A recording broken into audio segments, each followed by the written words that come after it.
Assalomu alaykum, hurmatli televizor ko'rguvchilar. Yaxshimsizlar? Dunyo Uyg'ur qurultiyi to'r televiziyasining kunlik xabarlar programmasiga hammanglar xush kelibsizlar. Men Iftixor Abdurshid.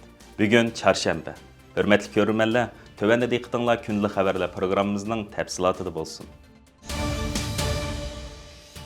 Avstraliyada Xitoy qarshi keng ko'lamli birlashma namoyish olib berildi.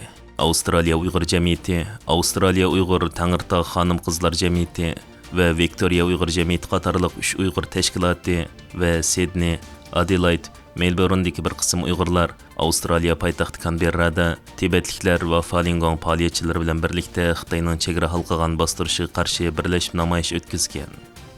Shu kuni faoliyat jarayonida yuqorida tilga ilingan Uyg'ur tashkilotlarining vakillari, Avstraliya Tashqi ishlar ministrligi mas'ullari va Ichki ishlar ministrligining mas'ullari, parlament a'zolari va siyosiyonlar bilan ko'rishib, Avstraliyadagi Uyg'ur jamoatining Xitoyning atalmish milliy birlik qonuni va dunyoning har qaysi joylaridagi Uyg'ur faoliyatchilariga qartilgan davlat halqagan bostirish haqidagi andishlarini o'ttirib qo'ygan.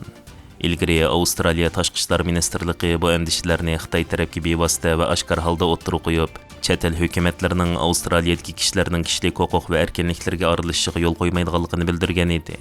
Bu qatim quchurishdimi yuqorqi tashkilot vakillari mas'ul organlardan bu masalalarni Xitoy doiralari bilan bo'lgan suhbat va diplomatik munosabatlarda davomli o'ttirib qo'yishni, shundaqla Avstraliya Uyg'urlarning Xitoyning davlat halqagan bostirishi va tahdidlardan qo'g'dash uchun amaliy tadbirlarni elishini talab qilgan.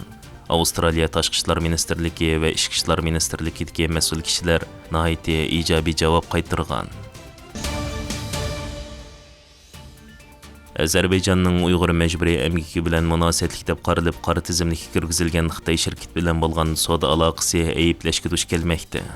Azerbayjon navbatda Amerika tarafidan majburiy emgak programmalari sababidan qora tizimlikka kirgizilgan Xitoyning Join World shirkati bilan xam metaldan boshqa yuqori qimmatli pishiqlab ishlangan mahsulotlar, prokatlangan alyumin va alayda qetishimlarga aloqador birlashma turlar va zamonaviy texnikalar haqida ko'rishishlarda bo'lganligi o'tirg'i chiqqan bo'lib, ikki tarafning suhbati Xitoy shirkatining qirg'inchilik chetishlik jinoyat xotirasiga qaramasdan sanoat aloqasining taqimi cho'nqirilishayotganligini ko'rsatib berdi ekan.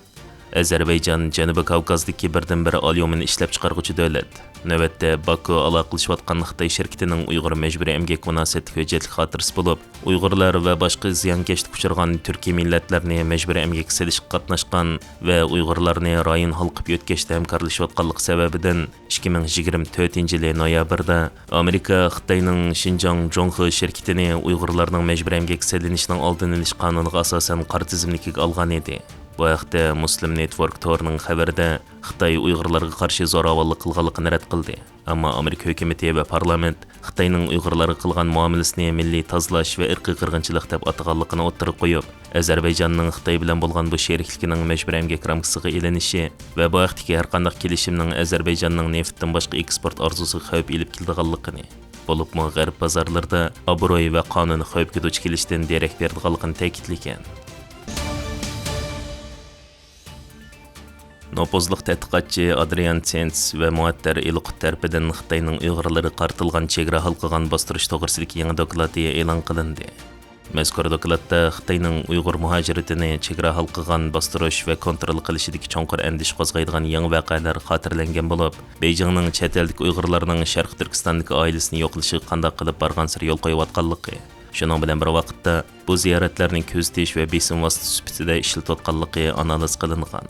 Ve Xitoyga tuqqan yo'qlash uchun borganlarning so'roq qilinganligini, chet elda tortilgan suratlarning o'zlariga ko'rsatilganligini, Uyg'ur faoliyatchilar to'g'risida savollarga duch kelganligini hamda muhojirat jamiyatlari to'g'risida uchirib berish badliga xizmat yoki oila sayohat ruxsatnomasi berish takliflariga duch kelganligi bayon qilingan. Tədqiqatçı Adrian Zenzning ijtimoiy taratqularda o'rtoqlashgan uchurida Beijing Uyg'urlarning vatandagi oila a'zolarini yo'qlashiga yo'l qo'ymoqda va bu xil qayd etib o'tish chet eldagi muhojirat jamoatiga ig'ir ziyon yetkazmoqda deganini ta'kidlab, yurtiga borgan Uyg'urlar borgandan keyin so'roq qilinganligini, o'zlarining xabari yo'q holda chet elda tortilgan suratlar bor arxivlarning oldiga qo'yilganligi, turishliq davlatlardagi alayda tonilgan faoliyatchilar to'g'risida savollarga duch kelganligini hamda muhojirat jamoat ustidan doklad qilish badaliga xizmat va oila sayohat ruxsatnomasi berish takliflariga duch kelganligini bayon qilib, bir qism kishilar qaytish uchun yo'lga chiqishdan burun bir necha soat so'roq tortilgan bo'lib, qaytib kelgandan keyinmi qo'rqinch, andisha va ro'yi turoqsizlikni boshdan kechirganligini, yurtiga berib qaytib kelganlar o'z jamiyati ichida gumonliq obyektivlarga aylanib kelayotganligini va nurg'un guvohchilarning yenib olganligini, Türkiye'ye qilgan har bir qatimliq safarda ilgirki 40 dan 50 kishi guvohlik to'plagan bir hujjat to'plash korpusi navbatda 5 guvohchi tepishda qiynalganligini bildirgan. Mazkur dokladda o'tirib qo'yilishicha, Xitoy hukumatı bargan siri chegara halqagan bostirishda uzluksiz taktik almashtirib, yangi strategiyalarni yo'lga qo'yayotgan bo'lib, Xitoy navbatda chegara halqagan bostirish va majburlash, chegara halqagan o'ziga tortish va qiziqtirish, chegara halqagan qonuniylashtirish, ya'ni qasdan qoyil qilish qatorliq taktikalarni ishlatmoqda ekan. Shundaqla majburlash xarakterli qiziqtirishlarning Uyg'urlar yashayotgan sohibxon davlatlarning qonunni dafsan qilganlik bo'lganligini, muhojirat xalqiga zo'r besim paydo qilganligini, buning strategiyalik kontrol bo'lganligini o'ttirib qo'ygan. Hörmətli görürmənlər, yuqorida diqqətinizə günlük xəbərlər proqramımızın təfsilatını sunduq. Keyin qitimliq sanımızgacha ko'rishgacha omon bo'lgaysizlar. Stansiyamizning YouTube kanaliga a'zo bo'lishni unutmang. Xayr xo'sh.